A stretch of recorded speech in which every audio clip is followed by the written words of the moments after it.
Hey everyone, Rascal here. And Mama, welcome to our podcast. Today we're covering the animated musical from Sony Pictures, Vivo. So this is the first animated movie from the talented Lin Manuel Miranda, who stars as the titular Vivo, who goes on a quest. From Cuba to Miami to deliver one last song for his old friend. And before we start, be sure to like, subscribe, and notification bell based on future podcasts, and roll the pause video. Yes. This is a beautifully animated movie. Absolutely gorgeous. Yes, a lot of the movies from Sony have been really improving on the animation since Into the Spider-Verse. They really have gotten very detailed, very expressive, very colorful, fluid. It's just each movie they put out now has been fantastically animated.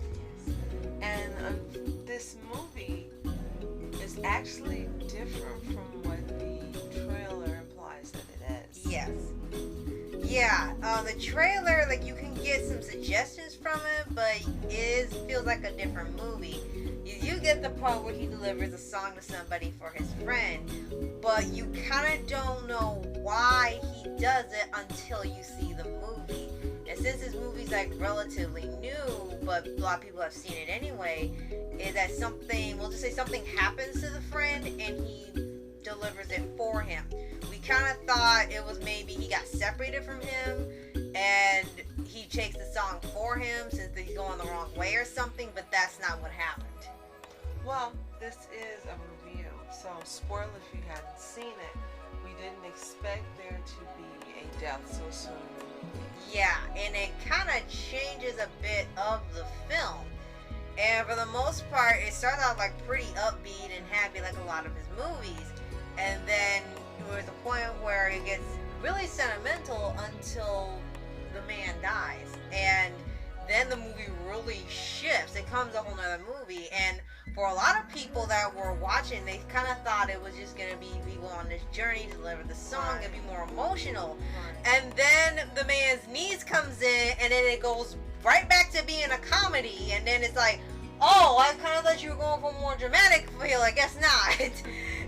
Well, the good thing is, it starts off great, and it gets a little sad when he dies.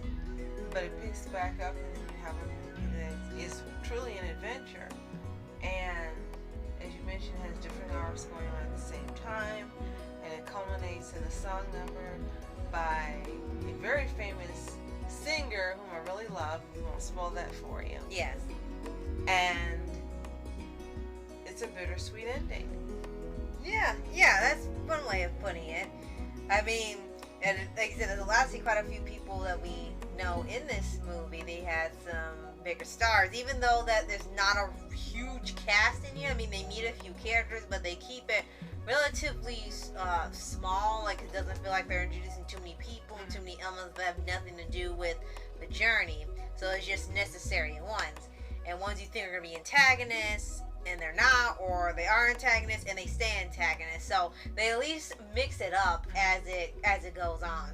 I have to say though, except for that one part, the movie is very positive with some very good messages. Mm-hmm. Messages that can help you to be more proactive in deciding what your journey is and moving forward on doing what you want to do, being what you want to be, going where you want to go, and not waiting and possibly missing out or having regrets. Right.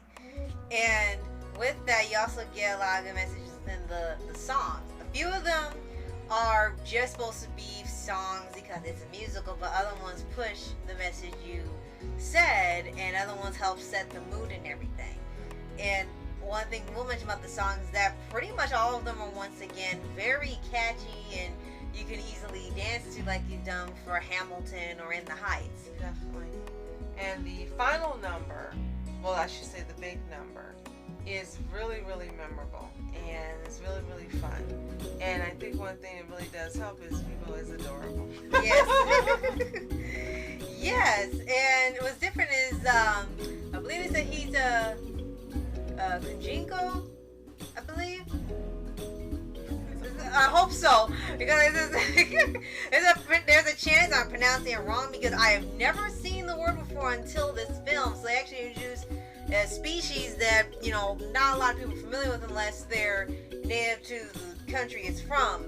So if I am incorrect, you're welcome to correct me in the comments. Yes. So, if you have seen Vivo, let us know what you think in the comments. I know that when this movie first came out on Netflix, there were so many people looking forward to seeing it.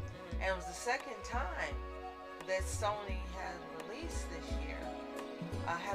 Actually, 3 times. In the same year on Netflix. You had Mitchell vs. the Machines, Vivo, and Wish Dragon. They've had 3 right. out. That's right. So yeah, a lot of movies are going to Netflix and they're just catching fire pretty quickly. This is a wonderful summer movie. It has a summer feel. It takes place in a very warm climate. It just is perfect to watch in the summer. Yes. And again, minus the death that occurs early on, it's a really fun movie. It's great to watch. Positive messages, beautiful animation. There's lots of huge stars, a wonderful cameo appearance by a fantastic singer, and I'll let you be surprised. And it's really a movie you should take the time to watch if you haven't seen it. Yes. And one other thing I'd like to mention is that there have been a few people that when the movie first came out and when they had the trailers, is that it feels a bit similar or inspired by Rio. Yes. Like, especially Vivo, he looks like Nico from the Rio movie. Like, they just made him into a whole different animal instead of a bird. Vivo. Yeah, right? Right, you think about it. And it has the same type of theme, but as you said, being a summer movie, takes place in a very high energy, tropical place known for music. They had a big party. They had a few music numbers, more than Rio, though. And an antagonist, even though he wasn't a big part of the story, they still had one. Yeah, it felt pretty similar to, you know, it's a whole different movie. It's not like it's ripping it off or anything, but it does make you think of it a bit because it's such a similar, upbeat, summery atmosphere. Very true. So, yes, definitely can see the inspiration from Rio. Yes. But it's definitely a movie of its own as well. Yes. So, if you've seen Vivo, let us know what you think in the comments below. Was it all you were expecting? Did you have any favorite moments? Any favorite characters? If you haven't seen it, it's still available on Netflix to watch. And then come back and let us know what you think in the comments. Yes. And be sure to like, subscribe, notification bells based on future podcasts and World of Paws videos. Absolutely. So, thank you so much for watching. I'm Rascal Entertainment. And I'm Mom Entertainment. Have a fantastic day. Peace.